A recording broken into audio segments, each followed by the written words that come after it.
Today, Quebec's premier repeated his call for Quebecers to wear masks when they leave home. The government is donating 1 million masks to hard-hit Montreal.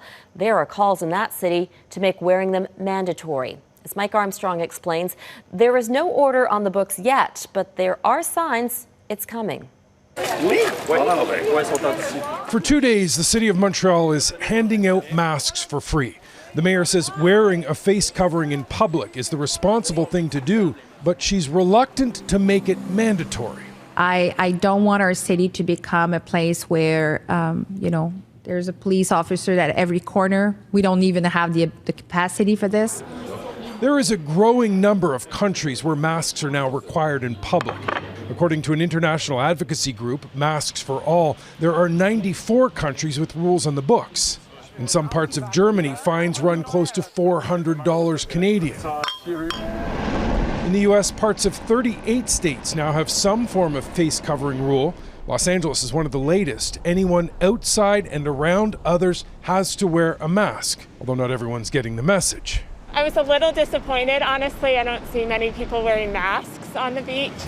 Now, in Canada, governments haven't ordered the use of masks, but some private companies have. Several grocery chains now don't allow shoppers unless their faces are covered, and as of Monday, all Uber passengers and drivers will have to wear masks. But in Montreal, the reluctance continues despite increasing calls to make masks mandatory.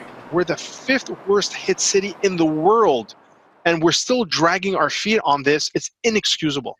We have to put everything on our side. This Montreal epidemiologist says hand washing and physical distancing are important, but mask use should be universal and obligatory. He says mask laws around the world have been shown to have helped.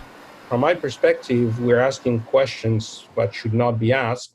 COVID is clearly a serious emergency. Human rights lawyer Julius Gray says a temporary mask law would be allowed under the Canadian Charter as long as masks are easily available to everyone. One precedent, Gray says, is smoking. The courts have found a smoker's right to smoke can be limited when it affects people around them. Mike Armstrong, Global News.